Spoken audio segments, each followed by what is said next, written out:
Sometimes your mind jumps ahead, imagining obstacles, mistakes, or conflicts that haven't happened yet. A simple decision can spiral into a cascade of what-ifs, creating problems purely in thought. This isn't random worry. It's your brain's way of preparing for uncertainty, anticipating risks, and trying to keep you safe. Understanding why you generate future problems in your head can help you separate real challenges from imagined ones, giving your mind a chance to rest. Today, we will talk about why you create future problems in your head. So before we start, make sure to hit the like button and subscribe to my channel. 1. The mind's survival mechanism. The human brain evolved to anticipate potential threats in order to protect us. This means it is naturally wired to simulate future scenarios, even negative ones, to prepare for danger. While this mechanism was essential for survival in ancient environments, it often misfires in modern life. Today, most of the threats your brain imagines are not physical dangers, but social, financial, or personal concerns.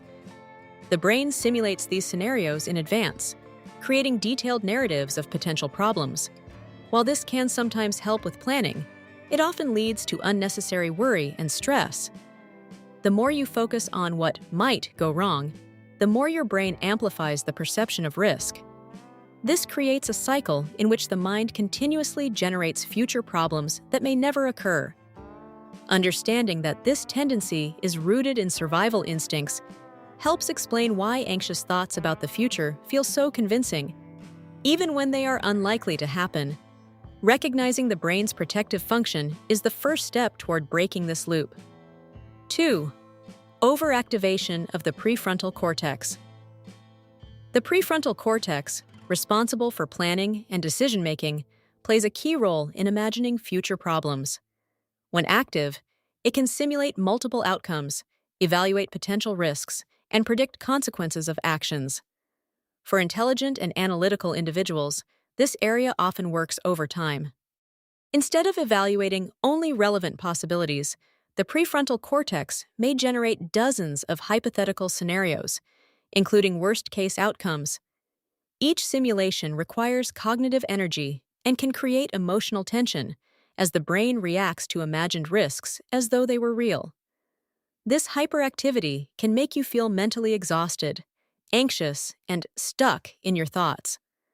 The more you attempt to control uncertainty, the more your prefrontal cortex produces future problems, creating a feedback loop. Understanding this neurological process allows you to recognize that the problems in your head are often projections rather than reality, helping you separate constructive planning from unproductive overthinking. 3. The role of the amygdala in fear and anxiety. Alongside the prefrontal cortex, the amygdala, the brain's emotional center, amplifies potential threats. It interprets uncertain situations as dangerous, triggering fear, anxiety, and heightened alertness. When you imagine future problems, the amygdala often responds as though these scenarios are occurring in real life.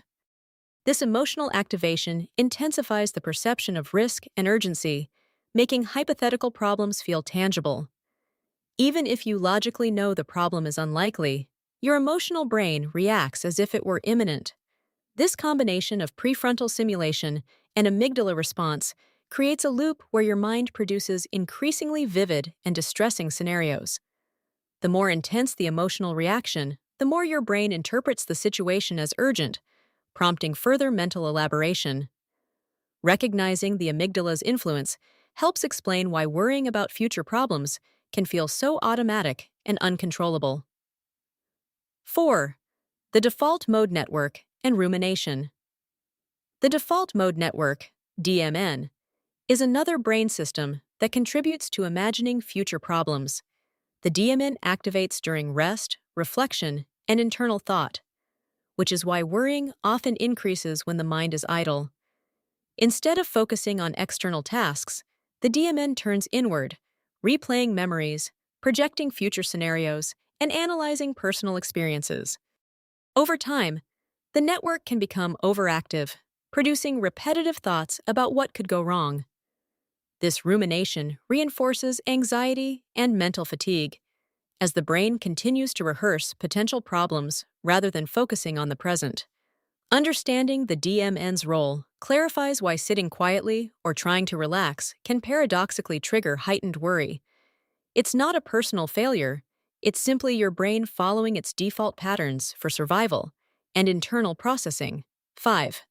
The search for certainty. One of the hidden drivers behind creating future problems is the brain's craving for certainty. Humans naturally want predictability, as it reduces anxiety and prepares us for challenges. When outcomes are uncertain, the brain fills in the gaps with hypothetical scenarios, attempting to predict every possibility. While this can sometimes be helpful for planning, it often becomes counterproductive. Your mind keeps generating potential obstacles to feel more prepared, even when most of these scenarios are unlikely.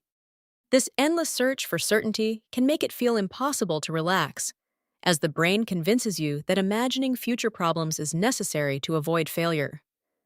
Recognizing this pattern allows you to differentiate between helpful planning and unreductive worry. 6. Cognitive biases that exaggerate threats. Cognitive biases play a significant role in why we create future problems in our minds. One major bias is the negativity bias, which causes the brain to focus more on potential dangers than on positive outcomes. Another is catastrophizing, where the mind imagines the worst-case scenario even when probabilities are low. Confirmation bias can also amplify worries by causing you to interpret neutral events as evidence supporting your fears. These biases make imagined problems feel more real and urgent than they actually are, feeding the cycle of anxiety. By understanding these cognitive tendencies, you can learn to question the validity of your imagined scenarios and reduce unnecessary mental suffering. 7. Emotional attachment to problems. Interestingly, people can develop an emotional attachment to the problems they create. The brain may perceive repeated worrying as a way of preparing for threats or maintaining control. This attachment can make it difficult to stop imagining scenarios because your mind interprets the act of worrying as necessary or productive. Over time, the brain may mistake the feeling of concern for real responsibility, reinforcing the habit of generating future problems.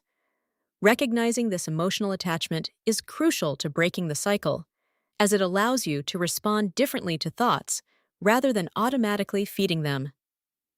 8. The impact of personality and sensitivity. Certain personality traits increase the likelihood of imagining future problems. Highly analytical, perfectionist, or sensitive individuals tend to notice subtle risks and inconsistencies, which can lead to extensive mental simulation of possible outcomes. While this can be useful in careful planning or problem-solving, it also increases vulnerability to anxiety. Sensitive individuals may overestimate threats, dwell on minor uncertainties, or feel a heightened sense of responsibility for potential problems. 9. Strategies to reduce future problem thinking. There are effective ways to reduce the mental creation of future problems. Mindfulness and meditation help anchor the mind in the present, reducing unnecessary simulation of hypothetical scenarios. Writing down worries and assessing their likelihood can provide clarity and break repetitive loops. Physical activity redirects energy away from mental rumination. Setting boundaries on planning, such as allocating specific times to problem solve, prevents constant future-oriented thinking. If you liked this video and would like to see more like it, please give it the thumbs up, leave a comment, and click the button to subscribe.